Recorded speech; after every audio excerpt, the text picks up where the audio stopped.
आणि आता थेट जातोय जालन्यामध्ये, जिथे लक्ष्मण हाके यांची महत्त्वाची यात्रा सुरू झाली आहे।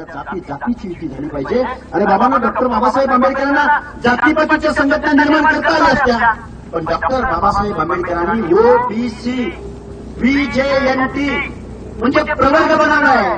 तुम्हाला सगळ्या शेकडो जातींना एका न्याय देण्याचा प्रयत्न केलाय। तेव्हा या मंडळ स्तंभावरती खूप काही बोलता येण्यासारखं आहे। सगळ्या बांधवांना माझी कळकळीची विनंती आहे, तुमचं आमचं आरक्षण वाचवायला परत एकदा सांगतो, पुढे शाहू आंबेडकर जन्माला येणार नाही। हे आरक्षण तुम्हाला आम्हाला वाचवावं लागेल। तुमच्या आमच्या पुढच्या पिढ्यांसाठी सामाजिक न्यायाचं मागासलेपणाचं आरक्षण टिकवावं लागेल। या व्यवस्थेला तुमच्या आमच्या हक्क अधिकार मागावे लागतील, बजेट मागावं लागेल, पंचायत राजमधलं गेलेलं आरक्षण परत आणावं लागेल। काही लोक बेकायदेशीररित्या घटनेच्या तत्वांना मागासवर्गीयाचं आरक्षण संपवण्यासाठी या महाराष्ट्रामध्ये आंदोलन करतायत। त्यांना समजावून सांगावं लागेल की हे मागासवर्गीयांचं आरक्षण आहे, बलक्या अनुक्याचं आरक्षण आहे, भटक्या विमुक्त जाती जमातींचं आरक्षण आहे।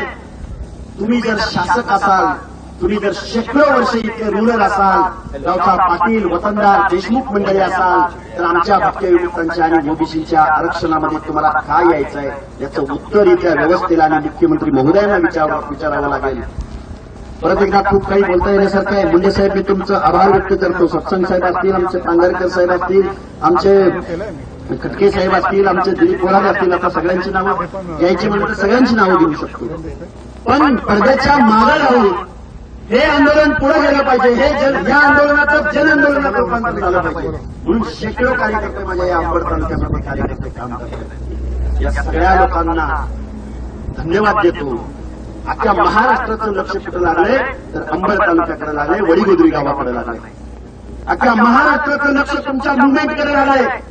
तुम्ही काय भूमिका घेणार, तुम्ही पुढे कसं हे आंदोलन येणार, इथल्या सत्ताधाऱ्यांपासून विरोधकांपासून या महाराष्ट्रातला प्रत्येक माणूस तुमच्याकडे डोळसपणे पाहतोय।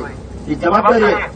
तुम्ही सगळ्या लोकांनी एकत्रित आलं पाहिजे आणि हा समाजाचा, समतेचा, स्वातंत्र्याचा, बंधुत्वाचा वारसा आपल्याला पुढे घेऊन जाता आला पाहिजे। खूप काही बोलता येण्यासारखं आहे। धन्यवाद। परत एकदा जय मंडळ आणि नवे पर्व, नवे पर्व।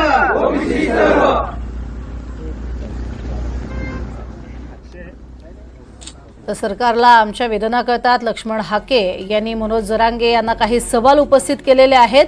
तर आमच्या आरक्षणात तुम्हाला काय यायचंय असा सवाल पुन्हा एकदा विचारलेला आहे।